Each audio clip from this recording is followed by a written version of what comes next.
హైదరాబాద్లో వాన బేభత్సానికి సంబంధించి మరింత సమాచారం మా ప్రతినిధి సిద్ధార్థ్ అందిస్తారు. సిద్ధార్థ్, హైదరాబాద్లో వర్షం పడితే ప్రజలు తీవ్రమైన ఇబ్బందులు పడతారు.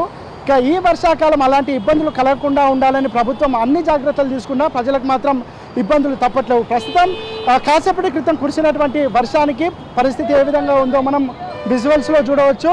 ప్రస్తుతం మనం గాంధీ భవన్ దగ్గర ఉన్నాం. గాంధీ భవన్ దగ్గర వర్షం పడిన అనంతరం ఉన్నటువంటి పరిస్థితిని మనం విజువల్స్లో చూడవచ్చు. దాదాపు ఆఫీస్ టైమ్స్ అదేవిధంగా స్కూల్స్ టైమ్స్ అయిపోయినటువంటి సమయంలో అందరూ ఇళ్లకు వెళ్ళే సమయంలో వర్షం కురవడము, దాంతోపాటుగా ఈ రోడ్డు పైన ఎక్కువగా వర్షపు నీరు నిలిచిపోవడంతో ఒక ప్రాంతం నుంచి మరొక ప్రాంతానికి అంటే ఈవెన్ రోడ్డు కూడా దాటలేనటువంటి పరిస్థితులు ఉన్నాయి. దాదాపు ఈ రోడ్లన్నింటినీ చూస్తే దాదాపు ఒక నదిలాగా లేదంటే సముద్రంలాగా కనిపిస్తున్నటువంటి సిచ్యువేషన్ మనం చూడవచ్చు. ఇక ఆఫీసు అయిపోయిన తర్వాత ఇంటికి వెళ్ళడానికి బయలుదేరడానికి సిద్ధంగా ఉన్నటువంటి వాళ్ళు కూడా ఈ రోడ్డు పైన వర్షం పడడంతో ఎక్కడ గుంతలు ఉంటాయో తెలియకుండా ఉండేటువంటి పరిస్థితికి అసలు కదలలేనటువంటి పరిస్థితుల్లో ప్రజలందరూ అంటే ఎక్కడున్న వాళ్ళు అక్కడనే ఉండి మిగతా ప్రాంతానికి వెళ్ళలేనటువంటి పరిస్థితి ఎదురైందని చెప్పుకోవచ్చు. ఇటు అసెంబ్లీ దగ్గర నుంచి దాదాపు ఆబిడ్స్ వరకు ఇలాంటి పరిస్థితి ఉంది.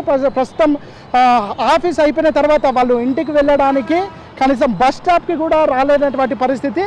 బస్ స్టాప్ ముందు కూడా వర్షం పూర్తిగా నిలిచిపోవడంతోనే అక్కడికి వెళ్ళలేనటువంటి పరిస్థితులు ప్రస్తుతం మనం విజువల్స్లో చూడవచ్చు. ఇక ఈ మాన్సూన్ మొదలయ్యే సమయానికే ప్రభుత్వం అన్ని చర్యలు తీసుకుంది. ముఖ్యంగా వర్షపు నీరు రోడ్లపైన స్టక్ కాకుండా ఉండేందుకు కావాల్సినటువంటి మెకానిజాన్ని ప్రభుత్వం ఎస్టాబ్లిష్ చేసింది. ఇటు హైడ్రా పేరుతో కూడా ఎప్పటికప్పుడు రోడ్డు పైన వర్షపు నీరు నిలవకుండా ఉండేందుకు కావాల్సినటువంటి చర్యలన్నింటినీ తీసుకున్నప్పటికీ ప్రజలకు మాత్రం ఇబ్బందులు తప్పట్లేవని చెప్పుకోవచ్చు. ఒకవైపు ఆఫీసులు అయిపోయిన టైంలో ఆఫీస్ నుంచి ఇంట్లోకి వెళ్ళే సమయంలో వర్షం పడడము, దాంతోపాటు ఇటు ట్రాఫిక్ సమస్యలు వెరసి ప్రజలకైతే తీవ్రమైన ఇబ్బందులు పడుతున్నారని చెప్పుకోవచ్చు. దాదాపు ఒక 3 కిలోమీటర్ల మేర ఇలాంటి పరిస్థితుల్లో ఉన్నాయి.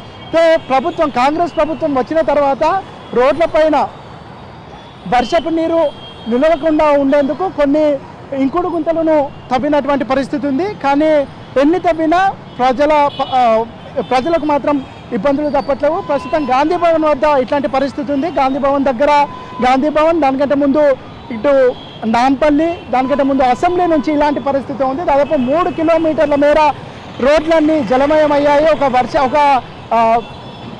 చెరువును తలపిస్తున్నటువంటి సిచ్యువేషన్ ఉంది. గతంతో పోలిస్తే ఈ సంవత్సరం కొద్దిగా వర్షపు నీరు నిలిచిపోవడం కానీ, రోడ్డు పైన వర్షము స్టాగింగ్ అవ్వడం కానీ ఇట్లాంటి పరిస్థితులు ఉండవని ప్రభుత్వం భావించింది. కానీ ప్రభుత్వం చేస్తున్నటువంటి చర్యలు ఏమాత్రం సరిపోవట్లేదని మనం ప్రస్తుతం ఉన్నటువంటి విజువల్స్ చూస్తే అర్థమవుతుంది. ఇప్పటికైనా అధికారులు ఇక్కడ ఉన్నటువంటి పరిస్థితిని గమనించి ఇక్కడ వాహనదారులకు ముఖ్యంగా ఆఫీసులు అయిపోయిన తర్వాత ఆఫీస్ నుంచి ఇంట్లోకి వెళ్ళడానికి చాలా తీవ్రమైన ఇబ్బందులు ఎదుర్కొంటున్నారు. ముఖ్యంగా బస్ స్టాప్లకు కూడా రావడానికి తీవ్రమైన ఇబ్బందులు ఎదురవుతున్నటువంటి నేపథ్యంలో అధికారులు వెంటనే అప్రమత్తమై ఇక్కడ ఉన్నటువంటి పరిస్థితిని గమనించి ఇక్కడ ఉన్నటువంటి ఇబ్బందిని తొలగించాలని వాహనదారులు కానీ లేదంటే ఆఫీస్ నుంచి ఇంటికి వెళ్ళేటువంటి వాళ్ళు కానీ కోరుతున్నారు. వీడియో జర్నలిస్ట్ రాజుతో సిద్ధార్థ, ఏబిఎన్ ఆంధ్రజ్యోతి, హైదరాబాద్.